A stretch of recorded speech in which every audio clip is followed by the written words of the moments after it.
So hey guys, message from Kaushal, welcome to let's think another way. आज हम करने लगे हैं तुम्हारा द मुस्लिम लीग, हमारा जो टॉपिक है आज की वीडियो का। And for reference I am using this book morning star total history and civics. Class 10th ICSE का करना है तो ये बुक मोस्ट स्कूल्स में यूज़ होती है, तो मैंने कहा आज इससे पढ़ लेते हैं। तो बाकी वीडियोस देखोगे उसमें मैंने वैसे यही बुक यूज़ किया बिकॉज मेरे पास यही पड़ी है। ठीक है, तो ऐसे बात नहीं है।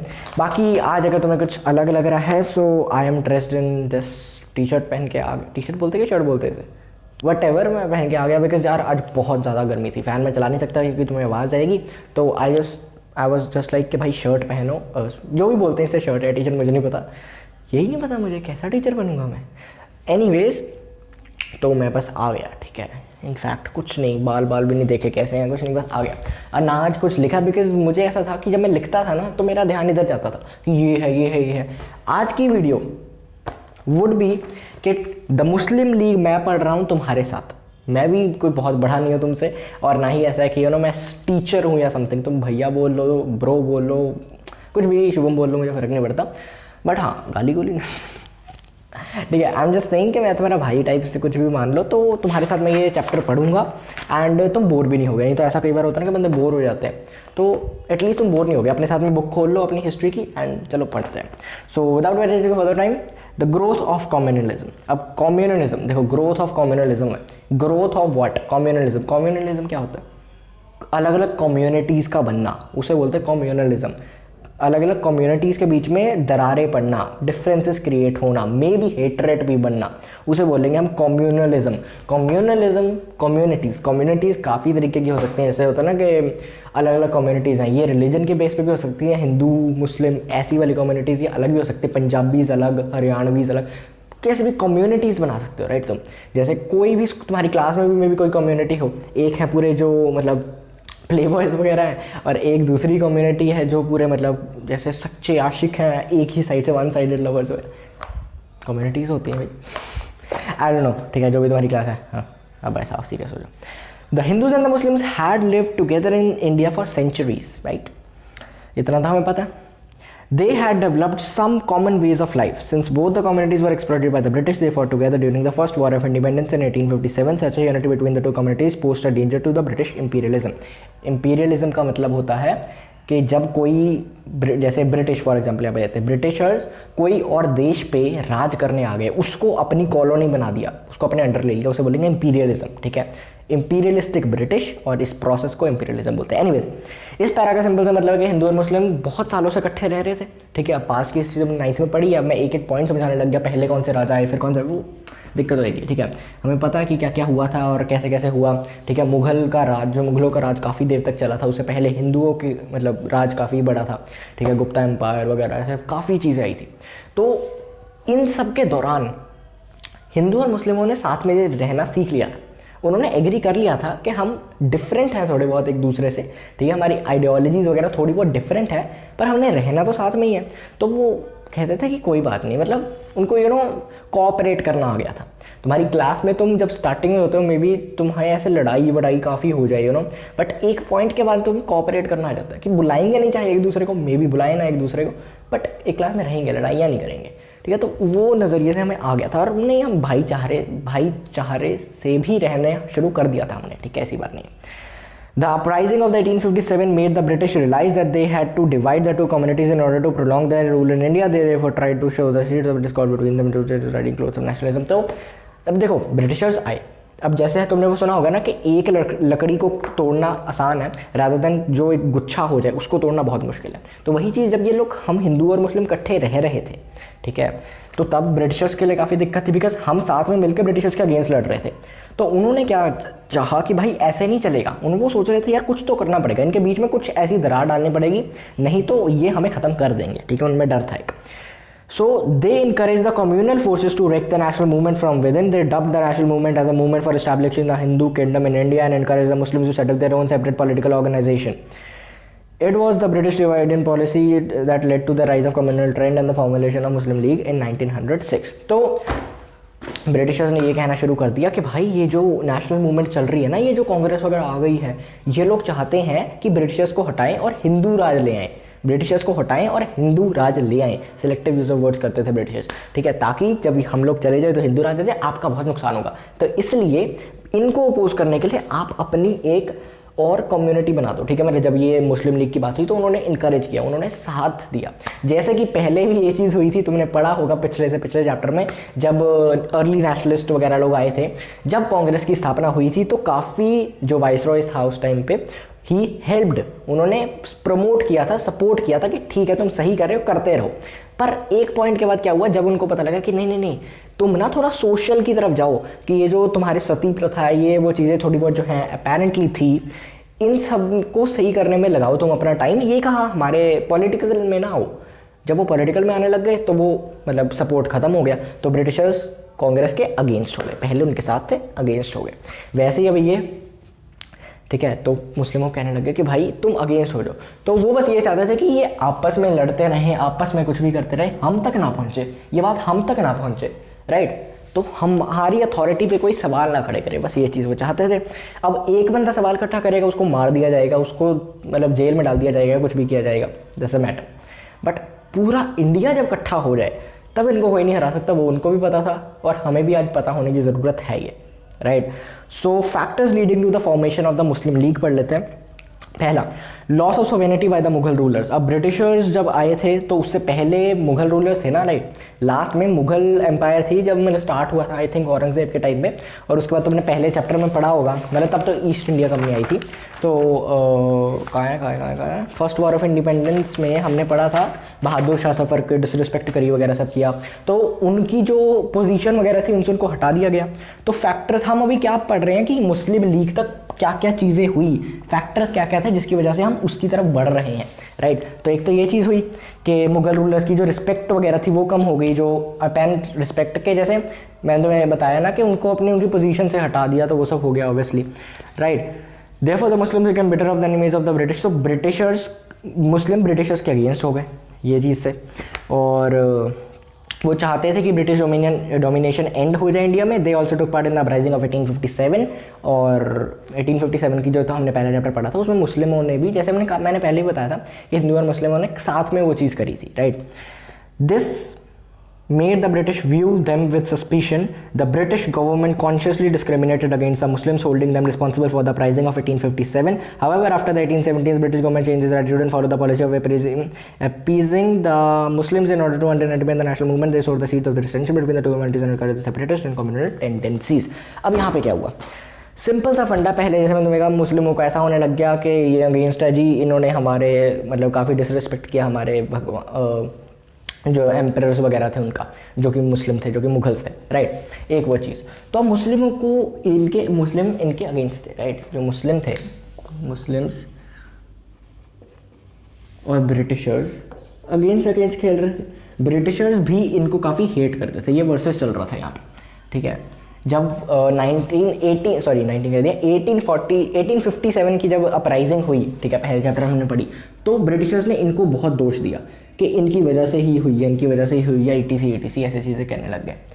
तो इनके बीच में दरारें बढ़ रही थी, दरारें। लेकिन ये था 1857, जब 70s आ गया ना, इसके आगे कहानी चलने लग गई, तो ब्रिटिशर्स ने अपना रवैया बदल दिया। वो कहते हैं कि नेशनल मूवमेंट स्ट्रांग हो रही है, तो नेशनल मूवमेंट स्ट्रांग होने के लिए क्या, जो अपना दुश्मन है उसको दोस्त बना लो, दुश्मन का दुश्मन दोस्त, ऐसा वो कह रहे हैं। तो उस टाइम पे ये चीज़ नहीं थी, बट उन्होंने धीरे धीरे इंस्टिल करी, और कुछ चीज़ें और भी हुई। जब हम इवेंट्स पढ़ेंगे तब तो मैं समझ में आएगा हिंदू वर्सेस मुस्लिम क्यों हुआ, ठीक है। तो 1870 से उनका रवैया चेंज हो गया, ये मुस्लिम वर्सेस ब्रिटिशर्स नहीं रहा, मुस्लिम्स विद ब्रिटिशर्स होने लग गया, क्योंकि ब्रिटिशर्स ऐसा दिखाने लग गए उनको, ठीक है। वो कहने लग गया कि भाई हम तो तुम्हारे साथ हैं, हिंदू अगेंस्ट है तुम्हारे, जो नेशनल मूवमेंट चल रही है कांग्रेस तुम्हारे अगेंस्ट है, जो कि नहीं थी, पर ऐसा दिखाने लग गए वो लोग। एंड एक बार तुम बिलीव करा दो, उसके बाद तो क्या क्या हो सकता है। दूसरा कॉज हम पढ़ते हैं the British policy of divide and rule, ठीक है। हमने पहले पढ़ा कि 1857 में सब साथ में थे, लेकिन 1857 में ऑब्वियसली ब्रिटिश हारी नहीं, पर इतना उनको डर लग गया कि भाई हम इनएविटेबल तो नहीं है, ये लोग हमें हरा सकते हैं। बिकॉज अगर भी इतनी से लोगों ने हम पे अटैक किया और हमारा इतना बुरा हाल हो गया, अगर पूरा इंडिया की वे इकट्ठा हो गया, है नहीं हमारे चांस, ये उन्होंने बता दिया, समझ लिया था। तो दे सॉ कि ये जो यूनिटी है ना हिंदू मुस्लिम के, ये उनको बहुत बड़ी थ्रेट है। तो अगर वो अपनी जो ग्रोथ है, मतलब जो इंडिया पे अपनी पकड़ है उसे मजबूत रखना चाहते हैं, तो इनको अलग करना पड़ेगा। अब उन्होंने डिवाइड एंड रूल पॉलिसी, ये तुमने काफ़ी सुना होगा, मतलब फेमस है काफ़ी, ठीक है, लिख भी देता हूँ, डिवाइड एंड रूल। अब ये डिवाइड तो बोलना नहीं जा रहा है यार, डिवाइड एंड रूल, पता नहीं क्या हो जाता है मुझे कभी कभी। तो डिवाइड एंड रूल पॉलिसीज क्या क्या किया उन्होंने, देखो 1871 में सबसे पहले Lord Mayo's government adopted the resolution recommend Urdu the medium of instruction for Muslims in primary and secondary school and increase the government. तो धीरे धीरे ना मुस्लिमों को, जैसे मैंने तुम्हें कहा पहले अगेंस्ट थे, 70s के बाद वो धीरे धीरे सपोर्ट में आने लगे। तो 70s के बाद सपोर्ट में कैसे आए हम पढ़ते हैं। 71 में क्या हुआ, जो लॉर्ड मेयो, लॉर्ड क्यों बोलते हैं मुझे तो पहले समझाओ, नॉर्मल नाम लिखो जैसे बाकियों के लिखते हैं। लॉर्ड मेयो जो थे, ठीक है, ही वॉज लाइक, इन्होंने क्या किया, जो उर्दू है उसे मेन बना दिया कि जो मुस्लिम जितने भी स्कूल वगैरह पहले हिंदी में पढ़ाया जाता था, कहते नहीं उर्दू में पढ़ाया जाएगा। और जितने भी मुस्लिम इंस्टीट्यूशंस थे ना उनको पैसा थोड़ा कंपेरेटिवली ज़्यादा कर दिया जो हिंदूज़ के कॉलेजेस वगैरह को मिलता था, राइट। तो मनी वाइज भी थोड़ा सा ज़्यादा कर दिया और उर्दू को मतलब मेन बना दिया, मेन, ठीक है, यहाँ पे समझते हैं। दूसरी चीज़, they try to create hatred among the Hindus and Muslim by portraying Muslim rulers. अब उन्होंने क्या किया कि ऐसे हेट कैसे करें, एक दूसरे में हेट्रेड कैसे बनाएं, यहाँ पे हिंदूज़ का भी एंगल आना चाहिए, हिंदूज़, ठीक है। अब मुस्लिम्स और हिंदूज़ में हम दरार कैसे डालें, क्योंकि ये लोग तो यार साथ में हैं, कैसे दरार डालें, तो ये दरार कैसे डली, सिंपल सा फंड है। पहली चीज़ उन्होंने ये कही कि मुस्लिम जो थे, हिंदुओं को बोलने लगे कि मुस्लिम जो थे वो प्लंडरर्स थे, मतलब जो बाहर से आए और तुम्हारे यहाँ पे लूटने आए थे, ठीक है, इन्वेडर्स थे। और मुस्लिमों को बोलने लगे कि जो ये राज्य से पहले जो हिंदू रूलर्स थे वो मुस्लिमों पे बहुत क्रूएल थे। तो दोनों तरीके से हेट बढ़ाने लग गए काइंड ऑफ, ठीक है। तीसरी चीज़ उन्होंने क्या करी, they try to justify the partition of Bengal. Partition of Bengal जो हुआ, ठीक है, 1905 की बात, partition of Bengal, POB, partition of Bengal जो हुआ ना यार 1905 में, ये हिंदुओं वगैरह को तो सब बुरा लगा। उन्होंने मुस्लिमों को कैसे मनाया बताओ, मुस्लिमों को उन्होंने ये कहा कि तुम्हें जो एक स्टेट मिल रही है जिसमें तुम्हारी मेजॉरिटी है तो तुम्हें फ़ायदा है, तो इस चीज़ में मुस्लिमों को अपना फ़ायदा दिखा तो उन्होंने कर दिया, ठीक है। अब हाँ थोड़ा सा फ़ायदा था, बट नेशनल जो मूवमेंट चल रही थी उसका नुकसान था, ब्रिटिशर्स को वही चाहिए था, उन्होंने वो कर दिया। उन्होंने मुस्लिमों के फ़ायदे के लिए थोड़ी किया, कांग्रेस के नुकसान के लिए किया, उन्होंने जो नेशनल मूवमेंट चल रही थी उसके नुकसान के लिए किया, तुम ये समझो। उसके बाद they try to utilize the caste structure to turn on non Brahmins and the lower caste against the higher caste, ठीक है, एक दूसरे से लड़वा, एक ही कास्ट में ऊपर नीचे लड़वाने लग गए। They treated Hindu Muslim and separate communities and accepted the communal leaders as authentic representation of their all co religiousness. तो उन्होंने क्या किया कि यार जो हिंदू मुस्लिम सिख्स थे उनको अलग अलग देखने लग गए कि बिल्कुल अलग है, बिल्कुल अलग है, बिल्कुल अलग है, ठीक है, बिल्कुल अलग अलग तरीके से बर्ताव करना, सब कुछ बिल्कुल अलग कर देना, ठीक है। And accepted their communal leaders as authentic representation of the co religion. तो जो भी उस टाइम पे लीडर चर्चा में होता था उसको उन्होंने मान लिया कि यही लीडर है तुम्हारे रिलीजन का। अब ऐसा थोड़ी होता है यार, रिलीजन एजेंट यही चीज़ है, बट जो उस टाइम पे होते थे उन्होंने वो कर दिया, बिकॉज कभी ना कभी तो ये बंदा कुछ गलत बोल देगा, ठीक है, क्योंकि इंसान कुछ गलत बोल दिया, चलो जी इसके पीछे लगा दो बाकी दो लोग, बाकी तीनों को जितने भी है, तो वो चीज़ थी। They try to spread communal hatred through the press, posters, literature and public support, ये सब तो वो करते ही रहते हैं। तीसरा पढ़ते हैं हम relative backwardness of Muslim community in education, trade and industry. अब देखो मैं कोई भी पर्सपेक्टिव लेके नहीं बोल रहा, जो बुक में वो बोल रहा हूँ। एंड हिस्ट्री में ना सबसे मुश्किल चीज़ यही होती है कि बिना पर्सपेक्टिव के तुम बोलो, बिकॉज तुम्हारा कोई ना कोई तो टेक होता है ना हिस्ट्री पे, या तो तुम समझते हो ये चीज़ हुई है या तुम समझते हो थोड़ा सा अलग हुआ है। मैं जो भी समझता हूँ मैं तुम्हें बताना भी नहीं चाहता, बट एक वो चीज़ होती है कि तुम मिक्स नहीं कर सकते, मिक्स करोगे तो फिर इसे ब्रेन वॉशिंग बोला जा सकता है, मैं वो नहीं करना चाहता, इनडायरेक्टली भी गलती से भी मैं नहीं करना चाहता, इसलिए मैं जो होता है वही बोलता हूँ, ज़्यादा मैं वो चीज़ें नहीं करता। जब तक एक लेवल तक था ना हड़प्पन सिविलाइजेशन वगैरह, उस सब में कहानी थी, उसमें मस्ती ज़्यादा चलती थी, इसमें मैं इतनी नहीं कर सकता, यू नो, एक लिमिट आ जाती है। सो समझना उसको प्लीज़। बाकी कोई वीडियोज़ हैं इंग्लिश वगैरह की उसमें देखना, पूरी हम मस्ती करते हैं। तो एनीवेज अब इसमें क्या है, क्या बोलते हैं कि जो मुस्लिम की अपर क्लास थी, ठीक है, वो लोग for 70 years in 19th century anti British, तो यार उनको जैसे मैंने कहा उनसे काफ़ी नफरत सी थी, जो ब्रिटिशर्स थे इनके इस टाइम पे ये नफरत है ना, नफरत। तो इस नफरत की वजह से क्या हुआ, मुस्लिमों ने मना कर दिया कि हम जो बड़ी एजुकेशन है, मॉडर्न एजुकेशन, वेस्टर्न एजुकेशन वो लेंगे नहीं, बिकॉज इसमें प्रोपेगेंडा होगा, उनको ये लगा। तो मे बी हो मे बी नॉट, हम तो उस टाइम पे जिंदा नहीं थे, हमें नहीं पता, बट इस रीज़न की वजह से इन्होंने वो एजुकेशन को मना किया। अब ये इन्होंने मना कर दिया तो एक दिक्कत हो गई कि ये थोड़ा पीछे रह गए, गवर्नमेंट पोस्ट वगैरह में पीछे रह गए, ठीक है। इनके कोई एज सच, जैसे हमारे देखो तुम मतलब हिंदूज़ के तुम देखोगे जमशेदजी टाटा वगैरह, हम जमशेदजी टाटा ने अपना स्टील का प्लांट लगाया वगैरह से काफ़ी कुछ किया, तो इंडस्ट्रीज़ में काफ़ी ग्रो हो रहे थे, ठीक है। हिंदू कम्युनिटी जो थी, मुस्लिम क्यों नहीं हो रही थी, ना वो पढ़ रहे थे ना, तो इसमें इतना हाथ नहीं था। दूसरी चीज़ जो जैसे मैंने कहा, द ब्रिटिश गवर्नमेंट ने काफ़ी ऐसे डिस्क्रिमिनेट किया था मुस्लिम्स के अगेंस्ट जब ये 1857 का रिवोल्ट हुआ था उसके बाद, ठीक है, 57 के रिवोल्ट के बाद। सो उनको मिलिट्री और सिविल सर्विसेज में पोजीशन वैसे ही इंडियंस को कम मिलती थी और मुस्लिम्स को देख के और कम कर दी जाती थी, ठीक है, तो बहुत कम मिलती थी। और कुछ मेंबर्स जो चाहते ही नहीं थे कि यार मॉडर्न कल्चर वगैरह रहे हमारा कल्चर, वो कहते हैं कि अच्छा है, हाँ देखो अच्छा है, डेफिनेटली हर एक का कल्चर अच्छा होता है, बट बाकी किसी से सीखना भी बुरा नहीं होता। उस टाइम पर जो बड़े बड़े लीडर्स थे, मुस्लिम लीडर्स, उन्होंने ये चीज़ कही कि नहीं अच्छा ये चीज़, हम किसी का सीखें कुछ, तो फिर उन्होंने बॉयकॉट टाइप्स किया उनकी एजुकेशन से, तो वो इसलिए थोड़ा सा बैकवर्ड रह गए। Fourth, role of sir Syed Ahmad Khan. अब देखो ऐसे में ना पता क्या, एक ब्रिटिशर्स को आसानी हुई कि ब्रिटिशर्स ने मुस्लिमों को कहा, मतलब ऐसा नहीं कि एक बारी में कहा, बट काफ़ी धीरे धीरे इनडायरेक्टली कहा कि तुम्हारी जितनी पोस्ट वगैरह पोजीशंस वगैरह वो सब तो हिंदू लेके जा रहे हैं, तुम्हारा क्यों नहीं तुम्हें कुछ हो रहा, हम तो देना चाहते हैं बट सब हिंदू ले जाते हैं। असल में क्या था कि क्वालिफिकेशंस नहीं थी मोस्ट मुस्लिम्स के पास, इसलिए हिंदुओं के पास जा रही थी, क्योंकि या फिर बाकी रिलीजन्स के पास जा रही थी, ठीक है। तो ब्रिटिशर्स तो यही दिखाना चाहेंगे ना, तो वो चीज़ होती है। Role of sir Syed Ahmad Khan, ठीक है, he is an eminent personality and इनके बारे में हम पढ़ते हैं, मतलब काफ़ी लिखा है इनके बारे में, तो पढ़ते हैं। Sir Syed Ahmad Khan was a great educationist and social reformer. He regarded Hindus and Muslims to be one, ठीक है, कि वो मानते थे कि एक ही है, ठीक है, हम हिंदूज और मुस्लिम एक नेशन के ही बंदे हैं। He founded the Mohammedan Anglo Oriental college, Mohammedan Anglo Oriental, MAO आगे काफ़ी आएगा, ठीक है, MAO कॉलेज, ये अलीगढ़ में आई थिंक, हाँ अलीगढ़ में, both Hindus and Muslims patterns, तो हिंदू और मुस्लिम दोनों पढ़ते थे, ठीक है, मोहम्मदन एंग्लो ओरिएंटल कॉलेज में, ठीक है, समझ गए। However, under the influence of the British principal movement of Mohammed Anglo-Oriental College in 1880s, he gave up his earlier views and declared the political interest of Hindus and Muslims were different. तो पहले जो वो सोचते थे वो Britishers ने धीरे धीरे उनके दिमाग में ये सब फीड करके निकलवा दिया और एक नई उनकी फिलॉसफी बन गई, नई चीज़ बन गई कि हिंदूज और मुस्लिम डिफरेंट आइडियोलॉजीज़ के हैं, सब डिफरेंट है, ठीक है, उनके इंटरेस्ट भी डिफरेंट है, political interest. When the Indian National Congress was founded, sir Syed Ahmad Khan opposite. जब इंडियन नेशनल कांग्रेस बनी तो ड्यू टू, जैसे मैंने कहा, ब्रिटिशर्स ने उनका क्या क्या किया दिमाग में, तो उसकी वजह से उन्होंने कांग्रेस को अपोज किया। उन्होंने कहा कि ये हम मतलब साथ नहीं देते हम इसका। He founded the United Indian Patriotic Association in 1888 mainly with the view to oppose the Congress. तो उन्होंने ये जो यूनाइटेड इंडियन पेट्रियोटिक एसोसिएशन बनाई, ये सिर्फ इसी व्यू में बनाई, इसी चक्कर में बनाई ताकि हम कांग्रेस को अपोज कर पाएँ, ठीक है, okay. In this effort, he was supported by Mr. Beck, the British principal of Mohammedan Anglo-Oriental College, Aligarh. Beck's idea was that Anglo-Muslim unity was possible, but Hindu-Muslim unity was impossible. ये line समझना।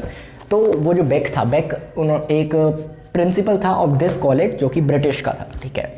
अब समझो, उस बंदे ने क्या कहा, bake ने, कि ब्रिटिश और मुस्लिम, एंग्लो मुस्लिम मतलब कि ब्रिटिश और मुस्लिमों की यूनिटी पॉसिबल है, ये दोनों साथ हो सकते हैं, हिंदू मुस्लिम कभी साथ नहीं हो सकते। इतने सालों से रह रहे थे और कहते हैं हिंदू मुस्लिम साथ नहीं हो सकता, क्योंकि भाई है ना, हिस्ट्री को तुम जला दोगे, हिस्ट्री तुम जब तक हमें अपना इतिहास नहीं पता होता हम अपना फ्यूचर नहीं देख सकते, ठीक है, तो वही चीज़ होती है।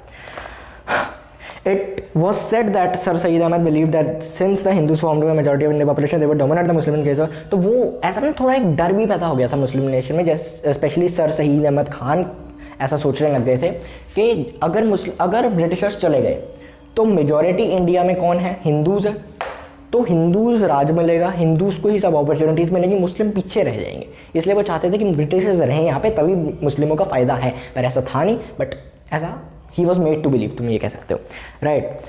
He felt that the continuance of British rule was a guarantee for the welfare and progress of the community. Therefore, he declared that if the educated Muslims support the British, the latter would reward them government jobs. तो उन्होंने कह दिया था कि अगर हम इनको support करते हैं तो हमें आगे जाके काफ़ी हेल्प करेंगे, काफ़ी पोस्ट वगैरह में तरक्की देंगे वगैरह सब करेंगे, जो कि हुआ नहीं, बट ऐसा लगता था उनको। ऑल राइट, फिफ्थ चीज़ है एरोनस इंटरप्रिटेशन ऑफ हिस्ट्री। अब हिस्ट्री को गलत तरीके से पढ़ाया जाता था, ठीक है। अब तुम कहो कि क्या ये हिस्ट्री सही है, वी डोंट नो, हमें क्या पता, हम थोड़ी उस टाइम पे जी रहे थे, हमें लिटरली नहीं पता। एंड कोई पॉलिटिक्स की बात नहीं है, नहीं, हमें लिटरली क्या पता। जो जीतता है ना वो इतिहास बदल सकता है। हम ये कहते हैं ना कि जीत के तुम इतिहास बदल दो, बट जो लिटरली जीतता है वो इतिहास बदल सकता है। नहीं समझे? अच्छा, एक तो है मैंने बोल दिया कि तुम इतिहास रच दोगे, इतिहास बदल दोगे जीत के। एक मैंने बोला तुम कोई जंग में जीते, ठीक है, वहाँ के तुमने टेक्स्ट जला दी और नई हिस्ट्री लिख दी अपने हिसाब से। तुमने अपने रिलीजन को, अपने कम्युनिटी को, या फिर अपने देश को, या जो भी वट एवर इट इज, उसे ग्लोरीफाई कर दिया और वो पढ़ा रहे हो आगे वाली जनरेशन, क्योंकि ऐसे ऐसे हुआ था। एक तो तुम जीत गए, तुम्हें कोई अपोज करने वाला है नहीं, और दूसरी चीज़ तुमने वो बदल दिया। मतलब इट्स जस्ट माई थ्योरी कि ऐसा हो सकता है। मैं नहीं कह रही हुआ है इसमें, नहीं ऐसा कुछ नहीं है, मे बी नॉट, ठीक है। तो ये चीज़ वहाँ पे हुई। तो कुछ ब्रिटिश और कम्युनल हिस्टोरियंस ने हिंदुओं और मुस्लिम को, हिस्ट्री को डिवाइड कर दिया, ठीक है। उन्होंने कहा कि जो तर्क्स अफगान और मुस्लिम्स का था उसे मुस्लिम रूल बोल लेंगे, जो इंडियंस वाला था उसे हिंदू पीरियड बोल लेंगे, और मुस्लिम रूलर्स को, जैसे मैंने तुम्हें कहा, इन्वेडर्स बोला जाता था कि बाहर से आके इंडिया को बर्बाद कर दिया ये वो, और हिंदुओं को क्या बोला जाता था कि वो मुस्लिमों को काफ़ी अत्याचार करते थे, एट्रॉसिटीज करते थे वगैरह सब, ब्रिटिश। फिर हाँ, तो वो ये ऐसा दरार फैलाना चाहते थे, पर वो ये भूल गए कि यार ये क्लास वाइज थी। डाइवर्सिटी जो थी ना वो ऐसा था कि ऊंच नीची थी थोड़ी बहुत, जो ये कहते हैं कि थी, ठीक है, कास्ट वगैरह की, वो इस चीज़ की थी। इट वॉजेंट कि यार ये रिलीजन वो रिलीजन, नहीं, एक रिलीजन में अपर कास्ट लोअर कास्ट थोड़ा बहुत अगर होता था तो वो था, पर ये चीज़ तो कतई नहीं थी, ऐसा माना गया। पर ऐसा उन्होंने दिखाया नहीं, इसका बिल्कुल उल्टा दिखाया, ठीक है। तो वही चीज़ उन्होंने दिखाई कि पहले देखो, मुस्लिमों को तुम बोलने लग जाओ कि तुम्हारे टाइम पे ही सब कुछ हुआ था, हिंदुओं के बोलने लग जाओ तुम्हारे टाइम पे ही सब कुछ अच्छा हुआ था, दोनों में होगी दरारें। पर हुआ ऐसा नहीं था। मुस्लिमों का आर्किटेक्चर वगैरह वो सब चीज़ों में काफ़ी मतलब तुम देखोगे तो हमने जब पढ़ा था कि जहांगीर, शाहजहाँ वगैरह में कितना कुछ बिल्ड किया है, वो सब अच्छा था। और दूसरी जगह जब हिंदू थे तो उन्होंने कितना पॉलिटिकल सही किया, इकोनॉमिक चीज़ें इंडिया की काफ़ी स्थिति को सही किया, कहाँ कहाँ ट्रेड किया, ये वो, तो हर चीज़ के प्लस माइनस है। पर हमें या तो सिर्फ प्लस दिखाएंगे या माइनस दिखाएंगे। दिस वॉज द ब्रिटिशर्स के थिंकिंग वगैरह। महात्मा गांधी जी ने कहा था communal harmony could not be permanently established in a country so long as the distorted version of history were taught in her schools। कि जब तक तुम किसी स्कूल में कोई हिस्ट्री पढ़ाओगे, किसी स्कूल में कोई और हिस्ट्री पढ़ाओगे, इंडियन साथ नहीं आ सकते, हारमोनी नहीं बन सकती, अलग अलग रिलीजन्स की नहीं बन सकती, अगर तुम किसी को कुछ बोल रहे हो, किसी को कुछ समझा रहे हो, राइट। तो ये चीज़ थी। Sixth, rise of assertive nationalist ज़्यादा आए, ठीक है, आगे बढ़े। कांग्रेस थोड़ी पीछे धकेल दी गई, नेशनल मूवमेंट पीछे आ गई, बिकॉज कांग्रेस में ड्रिफ्ट पै गई, कांग्रेस बीच में से ऐसे ना अलग अलग हो गई थी, तो उसका थोड़ा बहुत नुकसान हुआ, ठीक है, काफ़ी। और क्या हुआ कि जैसे जब हमने पिछले चैप्टर में पढ़ा था कि जैसे गणपति फेस्टिवल्स एंड शिवाजी जी के बारे में हिस्ट्री को ग्लोरीफाई करना, वो एक चीज़ तो अच्छी चीज़ होती लग चीज़ें की, लेकिन वो मुस्लिमों को नुकसान लगने लगा। उनको लगा कि ये जो नेशनल मूवमेंट है हिंदू रिलीजन के साथ मिक्स की जा रही है यार। और जब वेस्ट बंगाल का वो हुआ था, बंगाल का पार्टीशन, तब भी ऐसे ही हुआ था कि उन्होंने कहा था कि हम नंगे पैर जाएंगे और गंगा माँ में मतलब अपने स्नान करेंगे वगैरह सब, ऐसा था, ऐसा कुछ था ना, डुबकी लगाएंगे, उससे ऐसा करेंगे कि उनके अगेंस्ट हम कुछ ऐसा करेंगे, ब्रिटिशर्स का ऐसा कुछ था। तो मुस्लिमों को लगा कि यार ये तो अपने रिलीजन का कर रहे हैं, ये तो अपने रिलीजन प्रोपेगेट कर रहे हैं बीच में, तो उनको थोड़ा सा ऐसा लगने लग गया, तो इसलिए वो था। अब वो मेजॉरिटी थी हिंदूज़ की, इंडिया में मेजॉरिटी हिंदूज़ थे, तो मास को अगर इकट्ठे करना तो हिंदूज़ के फेस्टिवल को करना पड़ना था उनको, जो कि उन्होंने किया। पर मुस्लिम्स को लगा कि हमारा छोड़ा जा रहा है, मतलब हमारा फ़ायदा नहीं हो रहा है, या फिर हमारे रिलीजन को पीछे छोड़ा जा रहा है, वट एवर, तो उनको थोड़ा ऐसा हुआ। Economic backwardness of the country, अब देश बहुत पीछे जा रहा था। अब देश पीछे जा रहा है क्योंकि ड्रेन ऑफ वेल्थ हो रही है, लोगों को क्या लग रहा है कि अनएम्प्लॉयमेंट वगैरह हो रही है, तो वो एक दूसरे को कह रहे हैं, ठीक है, लोगों को बहुत कम जॉब्स रह गई। तो अब वो अगर लेट्स से हिंदूज़ हैं, मुस्लिम्स हैं, वटेवर हैं, उनके पास सेम क्वालिफिकेशन है, सेम एक्सपीरियंस तो है नहीं, तभी अनएम्प्लॉयमेंट वगैरह, तो कैसे किस बेस पे तुम जॉब दोगे? तो वो मांगने लग गए कि रिजर्वेशन रखो हमारे लिए, ठीक है, मुस्लिम्स के लिए, हिंदूज़ के लिए, ऐसे अलग अलग रिलीजन के लिए अलग रिजर्वेशन रखो, उस बेस पे हमें जॉब्स मिलेंगी। बिकॉज अगर जॉब्स बहुत होती, एम्पल जॉब्स होती, फिर तो किसी को कोई दिक्कत नहीं थी, लेकिन जॉब्स कम थी। जॉब्स कम क्यों थी? क्योंकि ब्रिटिशर्स ड्रेन ऑफ वेल्थ कर रहे थे। तो दोनों साइड से ब्रिटिशर्स का फायदा हो रहा है, ड्रेन ऑफ वेल्थ भी वो कर रहे हैं, कम्युनल जो हारमोनी इसे खराब भी वो लोग कर रहे हैं। Britishers events leading to the formation of the Muslim League. तो क्या क्या चीज़ें हुई जिससे मुस्लिम लीग बनी? पहली चीज़, हिंदी उर्दू कंट्रोवर्सी। हिंदी उर्दू कंट्रोवर्सी क्या हुई कि जो ब्रिटिशर्स थे उन्होंने क्या किया कि यूनाइटेड प्रोविंस, मतलब यूपी, उत्तर प्रदेश जो आज का है, उसमें उर्दू कोर्ट लैंग्वेज हुआ करती थी, और जितनी भी पिटीशंस वगैरह थी वो सब उर्दू में ही पास होती थी। लेकिन कुछ लोगों को लगा कि यार ये नहीं, इसमें हिंदी भी होनी चाहिए। तो 8 अप्रैल 1900 को कुछ प्रोटेस्ट वगैरह के बाद गवर्नमेंट ने क्या कहा कि जितनी पेटिशंस वगैरह वो सब हिंदी में सबमिट होंगी, और जो ऐसे बोल के सुनवाई वगैरह होगी, वो सब चीज़ें होंगी, वो हिंदी प्लस उर्दू दोनों में होगी। अब ये चीज़ मुस्लिमों को सही नहीं लगी, क्योंकि वो कहते सिर्फ उर्दू होनी चाहिए। वाई सिर्फ उर्दू होनी चाहिए, काफ़ी देर से चलती आ रही है। तो उनका ऐसा मानना था कि मतलब हमारे लिए होना चाहिए, अब ये चीज़ भी तुम ये भी राइट हमसे छीन लोगे तो ऐसा, क्योंकि एक बार भटकाना मुश्किल होता है, उसके बाद तो तुम थोड़ी बहुत चीज़ों पे कर सकते हो। तो ब्रिटिशर्स ने यही गेम खेल ली। ये मैंने क्या कर दिया भाई इतना। तो वही चीज़ हो रही थी काफ़ी बड़े लेवल पे, ठीक है, धीरे धीरे करके हो रही थी, पर काफ़ी बड़े लेवल पे हो रही थी। तो एक ये चीज़। दूसरा, foundation of Mohammedan Anglo Oriental association. Mohammad Anglo Oriental, यहाँ पे ए लिख दो, ये कॉलेज नहीं है, एसोसिएशन, 1893 में। The growing influence and popularity of the Congress became the cause of concern for the British.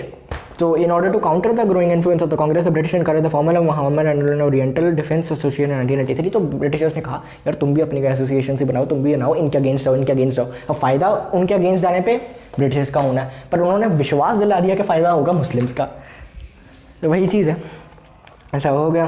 तो principal Beck of the Mohammad Anglo Oriental college Aligarh was its secretary. The motive of the British in setting of the association was to promote loyalty to the British and to prevent Muslims from participating in any political movement. तो इससे क्या हुआ, Muslims का ध्यान चला गया कांग्रेस को oppose करने में, ठीक है, हिंदूज को अपोज करने में या फिर कांग्रेस को अपोज करने में।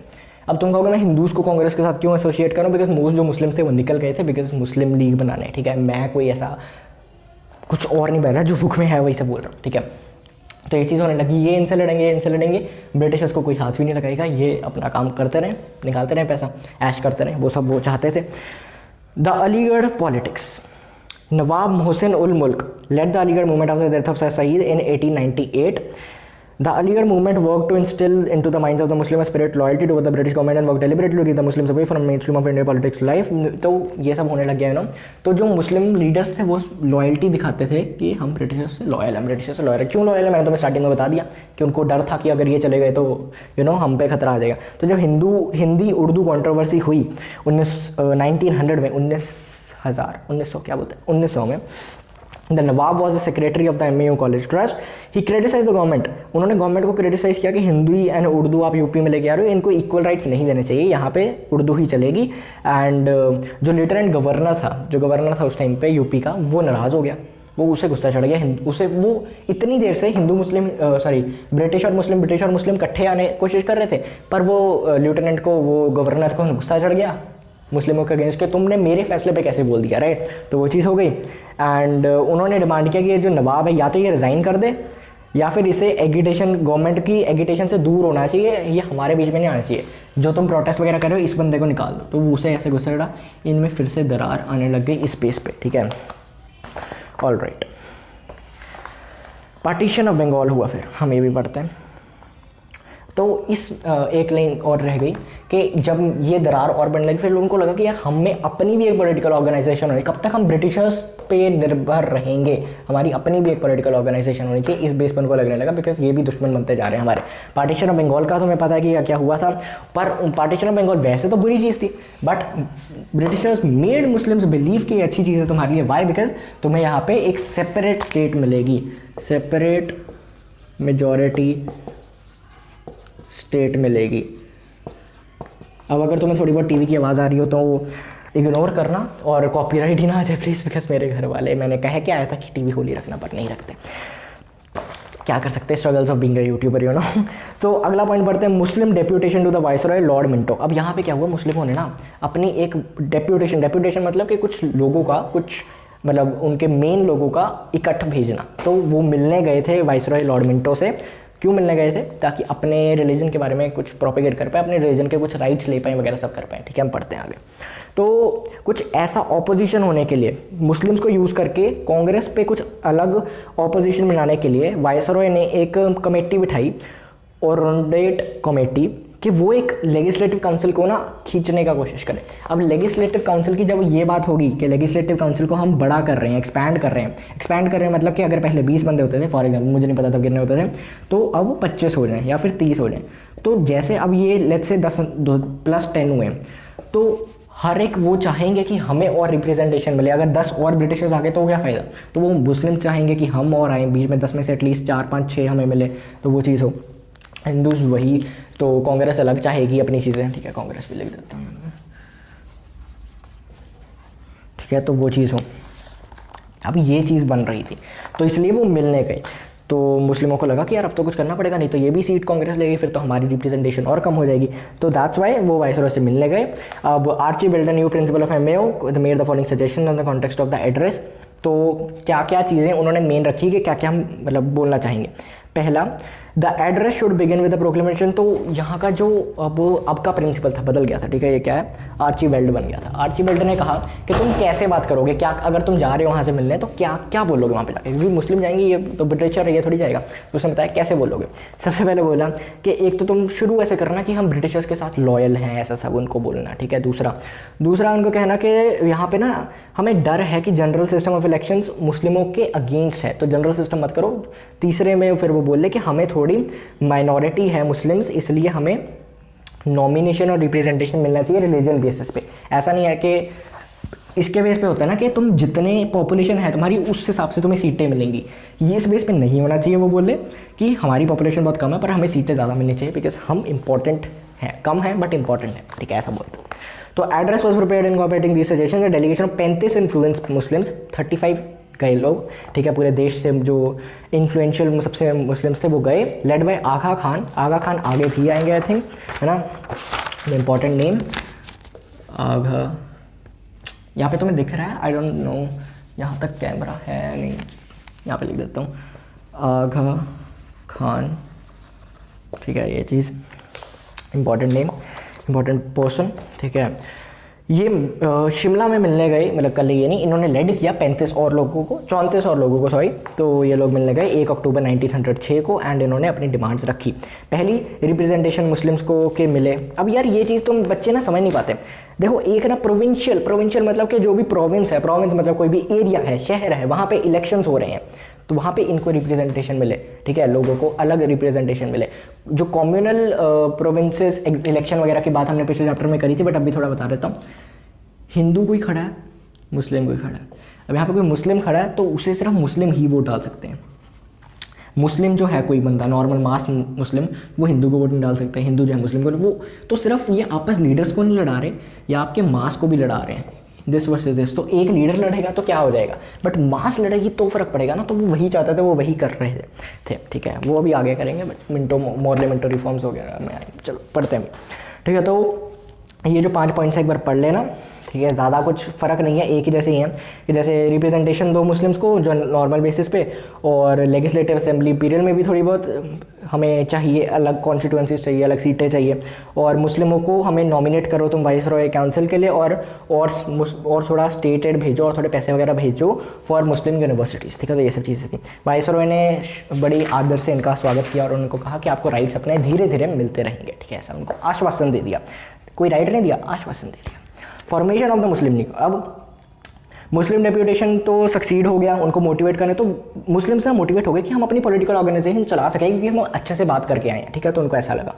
नवाब सालिमुल्लाह ऑफ डेक्का बोलते हैं, डेक्कन प्लेट, क्या वो कौन सी टीम थी यार आईपीएल की, डेक्कन, मुझे नहीं याद। इन दिसंबर 1906 when eminent Muslim leaders assembled at Dhaka in connection with Mohammedan Education Conference, he arranged the meeting to consider such a proposal. तो शुरू किसने किया, ठीक है, मुस्लिम लीग की फॉर्मेशन स्टार्ट करी नवाब सालिमुल्लाह, राइट। इन्होंने फाउंड की, थोड़ी देर तक रहे प्रेसिडेंट, बट उसके बाद परमानेंट प्रेसिडेंट बना दिया गया था आगा खान को। तभी मैंने कहा इंपॉर्टेंट नाम है, आगे भी आएगा, ठीक है। तो इतना तो समझ लो। और पहले अलीगढ़ में थी मेन इनका हेडक्वार्टर्स, बट वो लखनऊ में बाद में चेंज कर दिया था 1910 में। तो ऑलराइट 1906 में बनी, मतलब 6 में मीटिंग वगैरह हुई तो 6-7 में बन गई और 10 में शिफ्ट हो गया इनका कैपिटल। एम्स एंड ऑब्जेक्टिव्स क्या थे मुस्लिम लीग के? पहला तो कि ब्रिटिशर्स के साथ मुस्लिमों का बॉन्ड स्ट्रॉन्ग करना एंड पीसफुली उनको अपने राइट्स वगैरह के लिए मांगना, ठीक है। दूसरा कि पॉलिटिकल राइट्स वगैरह मुस्लिमों के इंटरेस्ट में लेके आना। और तीसरा कि मुस्लिम of India and other communities के बीच जो बहुत बदले की भावना है उसे कम करना, ठीक है। ये इनके थे।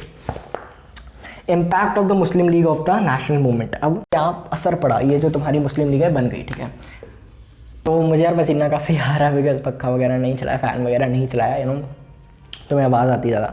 तो अब बात करते हैं इम्पैक्ट क्या पड़ा। ठीक है, इम्पैक्ट सिंपल से ऐसे था, पहले तो ब्रिटिशर्स ने काफ़ी कहा कि हाँ जी हाँ मुस्लिम लीग आई, ये हमारी दरार ख़त्म करते हैं।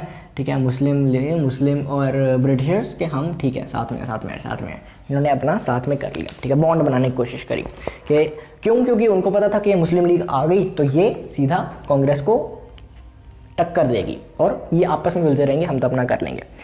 पहला, league's role in the beginning. पहले इनकी अब अलग एंटिटी बन चुकी थी और ये नेशनल मूवमेंट के बिल्कुल अगेंस्ट खड़ी हुई। ठीक है, यही ब्रिटिशर्स चाहते थे, अगेंस्ट खड़ी हुई। कोई भी सर्विस वगैरह हुई तो वो चाहते थे कि रिप्रेजेंटेशन वगैरह मिले। ठीक है, मुस्लिम्स को कोई भी सर्विस वगैरह हो। ठीक है, जो गवर्नमेंट पॉलिसीज़, गवर्नमेंट सर्विसेज वगैरह होती हैं। As regards representation more seats in American number, तो जितने, जैसे मैंने कहा ना, नंबर के हिसाब से मत करो, हमारी पावर के हिसाब से करो। ऐसे मत करो कि हम इतने बंदे हैं तो आपको इतनी सीट्स मिलेगी, जैसे होता है नॉर्मली, वैसे नहीं करना। वो कहते हैं व्हाट यू शुड डू, वैसा करने का हम चाहते हैं कि ऐसा हो कि हमें उस जो नॉर्मल सीटें मिलती है बिकॉज ऑफ द पॉपुलेशन, उससे ज़्यादा मिले, उससे कहीं ज़्यादा मिले। ठीक है, ये चीज़ थी। Its political activity were directed not so much against the foreign rulers as against the Congress. तो ब्रिटिश के अगेंस्ट उसकी कोई पॉलिसी बहुत कम थी, ज़्यादा पॉलिसीज किसके अगेंस्ट थी? कांग्रेस के अगेंस्ट। ठीक है, its leaders belonging to the upper class related comment the Muslim masses in fight for the removal of the grievances. अब उन्होंने मुस्लिम लीग नाम था पर उन्होंने कोशिश नहीं की मुस्लिमों के जो दर्द थे, मुस्लिमों के जो मतलब मुश्किलें थी, ठीक है, मिडिल क्लास की, लोअर क्लास की, पुअर लोगों की, उन पे काम नहीं किया।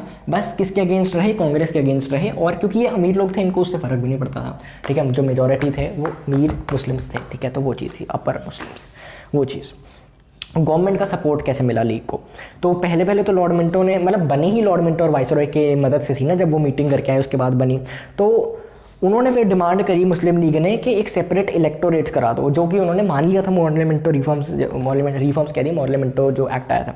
तो the system of elections to the legislature which divides the voter on the basis of the religion caste occupation, जैसे मैंने तुम्हें बताया था ना कि ये कर दो कि सिर्फ ये से वोट डाल सकते हैं, ये से वोट डाल सकते हैं। हाँ, एक दो मुस्लिम एक रिलीजन में खड़े हो जाएं तो मुस्लिम इन दोनों में से चूज़ कर सकते हैं, बट हिंदुओं को वोट नहीं डाल सकते, उसमें चूज़ नहीं कर सकते। तो दरारें बढ़ती रही, तो वो उन्होंने मान लिया। एंड तो मुस्लिम लीग एंड कांग्रेस में रिफ्ट पैदा करने के लिए उन्होंने ये चीज़ भी एक्सेप्ट कर ली। The phase of rapprochement. अब 1910 से 1913 में मुस्लिम लीग की पॉलिटिक्स में काफ़ी चेंजेस आए। 1910 से 1913 में काफ़ी चेंजेस है।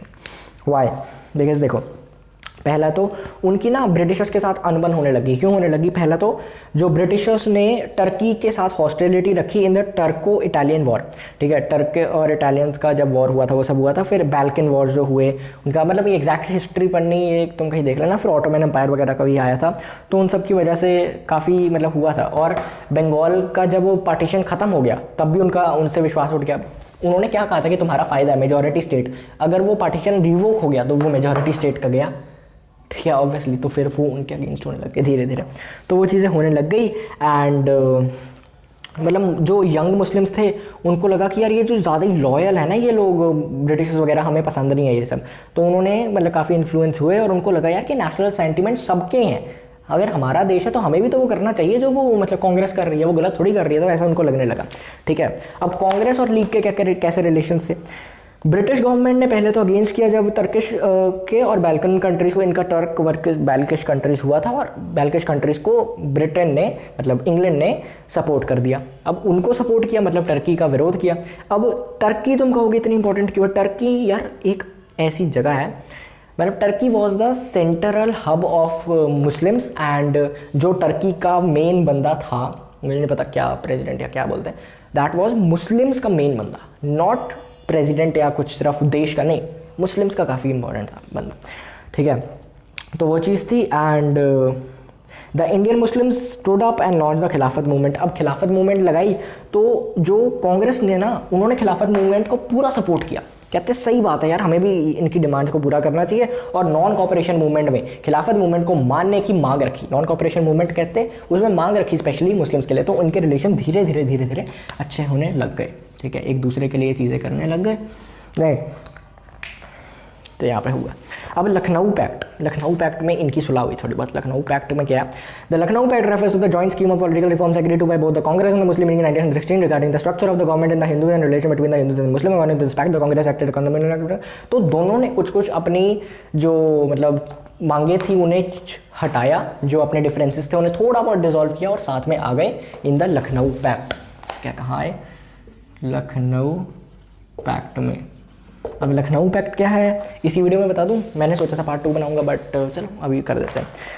द लखनऊ पैक्ट, ठीक है। Partition of the country on communal lines. तो जैसे मैंने तुम्हें कहा कम्युनल लाइंस में अलग अलग होने लग गया। 1930 में ये जैसे अभी ये पास आ रहे हैं ना, 1930 तक ये और दूर जाने लग गए, फिर से दूर जाने लग गए। 1930 में मुस्लिमों ने कह दिया कि हमें एक अलग देश चाहिए, ठीक है। तो ऐसा ऐसा होने लग गया एंड फिर राइट्स वगैरह हो गए। तुम्हें पता है मोहम्मद अली जिन्ना ने पहली बार ये थ्योरी रखी थी कि हमें अलग देश चाहिए, ठीक है।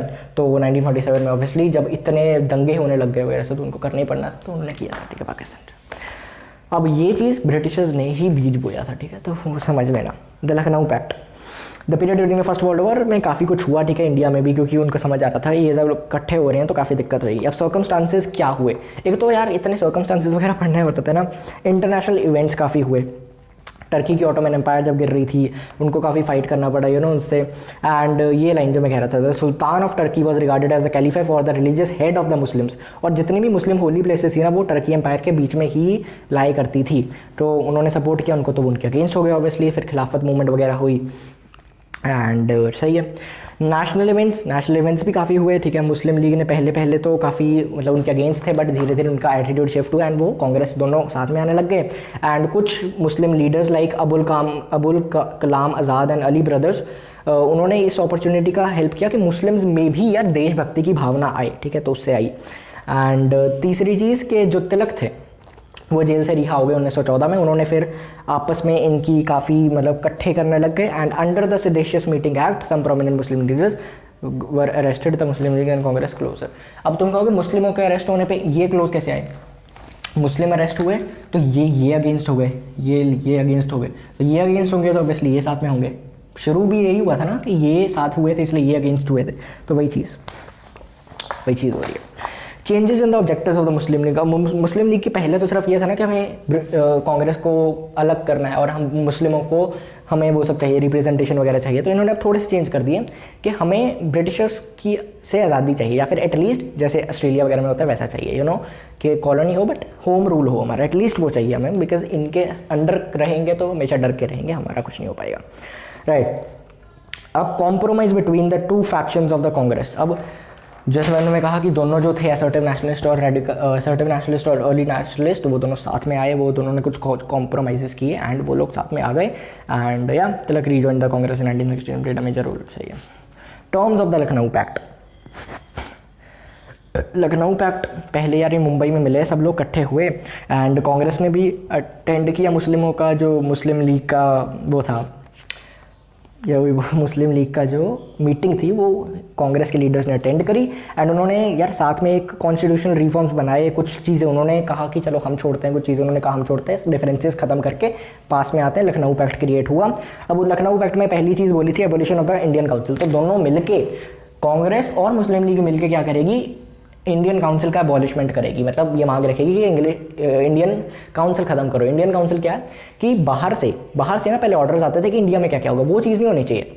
इंडिया में रहो, इंडिया को गवर्न करो, और जो उनके वाइसरॉय के अंडर 2 वाइसरॉयज होते हैं जो भी उन्हें बोलते हैं, उनमें से 2 में से कोई एक इंडियन होना चाहिए। अब से ऐसा रूल होना चाहिए, राइट। प्रोविंशियल लेजिस्लेचर्स रखो। प्रोविंशियल लेजिस्लेचर वगैरह से कि तुम ये एक पैरा पढ़ ही लेना, बिकॉज वो ऐसा कह रहे थे कि 4/5 of the members provincial legislature के नॉर्मल डायरेक्ट, 4/5 लो डायरेक्ट करें और 1/5 नॉमिनेट हो। क्योंकि जो नॉमिनेट होंगे वो मेनली या तो ब्रिटिशर्स के कंट्रोल में होंगे या ब्रिटिशर्स खुद होंगे, ठीक है। तो ये चीज़ बहुत कम कर रहा हो और मेनली ये हो, तो वो यही चाहते थे, राइट। एंड उन्होंने काफ़ी ऐसी मांग रखी थी कि मुस्लिमों की परसेंटेज इसमें ज़्यादा होनी चाहिए, जो नॉमिनेटेड होंगे इसमें, जैसे 50% इन पंजाब, 40% इन बंगाल एंड 30% इन यूपी। तो इसमें कांग्रेस ने काफ़ी अपना मतलब ऐसा रखा कि चलो कोई नहीं, यू नो, डिफरेंस क्रिएट ऐसा कम किया। माइनॉरिटीज़ इन इलेक्टेड बॉडीज़ में माइनॉरिटीज़ को भी पूरी ऐसे मिलनी चाहिए, you know, representation. Limitations of the imperial legislature. जितने भी डिफेंस वगैरह की चीज़ें हैं, जब भी होम रूल लगता है या कुछ भी ऐसा होता है, वो ब्रिटिशर्स के कंट्रोल में नहीं होना चाहिए। दोनों ने एग्री किया। इंपीरियल लेजिस्लेटिव काउंसिल में 150 मेंबर्स थे एंड इनमें से 4/5 were to be elected and 1/4 to be nominated, वही चीज़ जो मैंने यहाँ पे कहा। And 1/3 of the elected members were to be Muslims, के इनमें से इलेक्टेड मेंबर्स में से 1/3 जो थे वो मुस्लिम्स होने हैं, ये रूल होना चाहिए, ठीक है। Powers of the legislative council, तो जितने भी बिल पास वगैरह होंगे, जब तक वो गवर्नर जनरल, मतलब इनमें पावर ज़्यादा हो जाएगी, ठीक है, लेजिस्लेटिव काउंसिल में जब ये लोग आ जाएंगे। So if the same bill pass, अगर एक साल में 2 बार लेजिस्लेटिव काउंसिल में बिल पास हो जाता है तो उसे पास करना पड़ेगा। और अगर कोई दोनों में से कोई कम्युनिटी का ख़राब हो जाता है, ठीक है, या कम्युनिटी मना कर देती है, तो वो लॉ तुम्हें नहीं मानना पड़ेगा या समथिंग ऐसा करना पड़ेगा। मेजॉरिटी अगर कोई भी जो तुम्हारी है दोनों में से नहीं मानती। ऑलराइट, इसके बाद religious interest, no legislative council was to proceed any bill resolution affecting, ठीक है, मैं पढ़ चुका हूँ।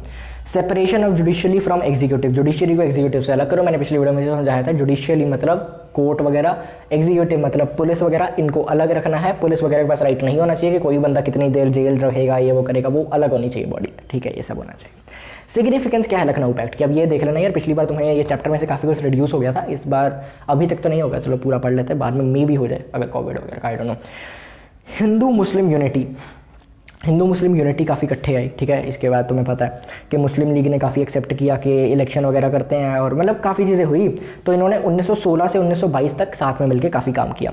Unity with in the Congress के जो असर्टिव नेशनलिस्ट थे, अर्ली नेशनलिस्ट थे, वो साथ में आ गए, तो वो भी फ़ायदा हुआ, ठीक है। जैसे कि अंबिका चरण मजुमदार ने कहा, if the united Congress was buried at Surat, it is reborn at Lucknow. अगर वो सूरत में मर गई थी ना, अगर वो सूरत में दफनाई गई थी, तो लखनऊ में फिर से पैदा हुई है, ठीक है। तो ये चीज़ थी काफ़ी influential cheese. And pressure on the government, अगर ब्रिटिशर्स अब ना इनको इनके अगेंस्ट बढ़ा सकते हैं ना इनको इनके अगेंस्ट भड़का सकते हैं, तो प्रेशर दोनों का किस पे जा रहा है, दोनों का प्रेशर किस पे जाने लग गया, ब्रिटिशर्स पे, उनको दबाव पड़ने लग गया, ये दोनों तो साथ में आ गए भाई। Fourth, necessity to pacify Indians, जैसे वर्ल्ड वॉर वगैरह बढ़ रहा था तो दोनों को लगा यार कि इंडियंस को रिफॉर्म्स मिलने चाहिए, एंड जो इंडियंस चाहते हैं, बिकॉज ये दोनों इकट्ठे आ गए, अब तो ब्रिटिशर्स को वो माननी पड़ेंगी, तो गवर्नमेंट ने कहा कि यार कुछ तो करना पड़ेगा। तो गवर्नमेंट ने ऐसा रख दिया, 20 अगस्त 1917 को उन्होंने प्रॉमिस किया कि यार एक ग्रेजुअल डेवलपमेंट होगा सेल्फ गवर्नमेंट के। इनको रिप्रेजेंटेशन चाहिए थी, उन्होंने सेल्फ गवर्नमेंट शुरू कर दी, सेल्फ गवर्नमेंट, जो विलेजेस में छोटे छोटे सेल्फ गवर्नमेंट, कंट्रोल अल्टीमेटली उनके पास ही होगा, ब्रिटिशर्स के पास, थोड़ा थोड़ा ऐसा करने के लिए। ड्रॉबैक्स क्या थे, अब लखनऊ पैक्ट पूरा तो ऐसा नहीं था कि इसने सब कुछ ही सही कर दिया, नहीं, बाद में भी लड़ाइयाँ हुई वगैरह, क्यों हुई, क्योंकि कुछ ड्रॉबैक्स थे, कुछ कमियाँ थी। वो क्या थी, पहले द लखनऊ पैक्ट में मासेस को इन्वॉल्व नहीं किया था। जैसे मैंने तुम्हें कहा कि जो एजुकेटेड और पढ़े लिखे कांग्रेस में हिंदूज थे और मुस्लिम लीग में मुस्लिम्स थे, उन दोनों ने ही वो चीज़ें करी। मासेस से इतनी राय नहीं ली गई। मासेस, अब ऑब्वियसली यार मासेस को उस टाइम पे करना काफ़ी मुश्किल था। ऐसा तो है नहीं कि इंस्टाग्राम पे पोल डाल दिया या कुछ कर दिया कि चलो जी बता दो तुम्हारा क्या कहना, ऐसा नहीं होता ना। तो उस टाइम पे था भी मुश्किल, बट वो चीज़ करनी चाहिए थी, थोड़े बहुत लेवल पे और करनी चाहिए थी, वो चीज़ नहीं हुई। The Lखनऊ pact seemed to have laid the stress on the separate interests of the Hindus and Muslims। अब कांग्रेस चाहती थी कि हम साथ में रहें, कम्युनल कोई वायलेंस वगैरह ना हो, पर जो इन्होंने लखनऊ पैक्ट साइन किया उससे यही हुआ ना, बिकॉज सेपरेट इलेक्टोरेट शुरू हो गए थे। जो ये मैंने तुम्हें कहा ना कि ये चीज़ होने लग गई कि हिंदू का अलग वोट हिंदू ही डाल पाएंगे, मुस्लिम को मुस्लिम ही डाल पाएंगे, वो चीज़ नहीं चाहती थी कांग्रेस, पर उनको मानना पड़ा बिकॉज वो इकट्ठे लेके आना चाहते थे। तो वो एक ड्रॉबैक रह गया, क्योंकि बाद में भी कांग्रेस, फिर बाद में भी इनके जो मिशंस थे वो अलाइन नहीं हो रहे थे, you know. The pact provided for Muslim representation the council of the proportion, ठीक है। तो जितने उनकी पॉपुलेशन है उससे ज़्यादा उनको रिप्रेजेंटेशन देनी पड़नी थी अब, तो ऑब्वियसली उसका मतलब है कि कांग्रेस की रिप्रेजेंटेशन कम हो जाएगी, तो एक वो दिक्कत हो गई। और communal veto, the pact provider communal veto in legislature because no legislator could proceed without third fourth. अगर कोई कम्युनिटी, चाहे हिंदूज चाहे मुस्लिम्स की कम्युनिटी ने third fourth of the community, ठीक है, थर्ड फोर्थ समझते हो, 75% ऑफ 100% कम्युनिटी ने अगर मना कर दिया कि ये गलत है, तो वो बिल पास नहीं हो सकता, ठीक है। कोई एक कम्युनिटी ने अगर मना कर दिया तो दूसरी कम्युनिटी चाहे पूरी हाँ बोले, पर उसने मना कर दिया, नहीं पास होगा, वो ऐसी चीज़ थी। Lucknow pact was temporary to between Congress and Muslim, the Muslim League still remained a separate entity with the common outlook advocate Muslim political separate. तो अभी भी ऐसा नहीं था कि वो बिल्कुल ही साथ में आ गए थे, एक ही हो गया था, अभी भी अलग अलग था बट मैच होने लग गए। सो या ये चीज़ हो गई काफ़ी। And this is your chapter यार। आई होप तुम्हें मतलब थोड़ा बहुत ऐसा कम बोरिंग लगा हो, जैसे अगर अकेले पढ़ने में लगता उससे एटलीस्ट, तो हम मतलब हाँ, अब मेरे साथ पढ़ के तुम्हें थोड़ा बहुत मज़ा आया होगा, बट उतना मज़ा तो नहीं आ सकता जितना तुम्हारी मतलब साथ में क्रश बैठी हो या गर्लफ्रेंड बैठी हो उसके साथ आ सकता है, या बॉयफ्रेंड बैठा हो या क्रश बैठा हो। एनीवेज वो तो मैं मज़ा तुम्हें इतना नहीं दे सकता, बट चलो जितना अभी आ सकता था, जितना तुम्हें अनबोरिंग बना सकता था चैप्टर को बना दिया। चैप्टर थोड़ा था, आई अंडरस्टैंड, ठीक है, हिस्ट्री कई बार बोरिंग लग जाती है बट पढ़नी पड़ती है। ये क्या कर दिया मैंने यार इसको साफ करना भी। चलो एनीवेज, आज की वीडियो में इतना ही। कल परसों या जब भी तुम मतलब जब भी चैनल पे आ रहे हो और वीडियोस ढूंढ लेना अगर तुम्हें चाहिए। बाकी चैप्टर्स भी अपलोडिंग होंगे और बाकी वीडियोस भी होंगे, ठीक है, इंग्लिश 2 वगैरह ऐसे अलग अलग सब्जेक्ट्स की, साइंस की, ठीक है। सो यार that is it for today guys, मिलते हैं कभी और। नमस्ते, जय हिंद।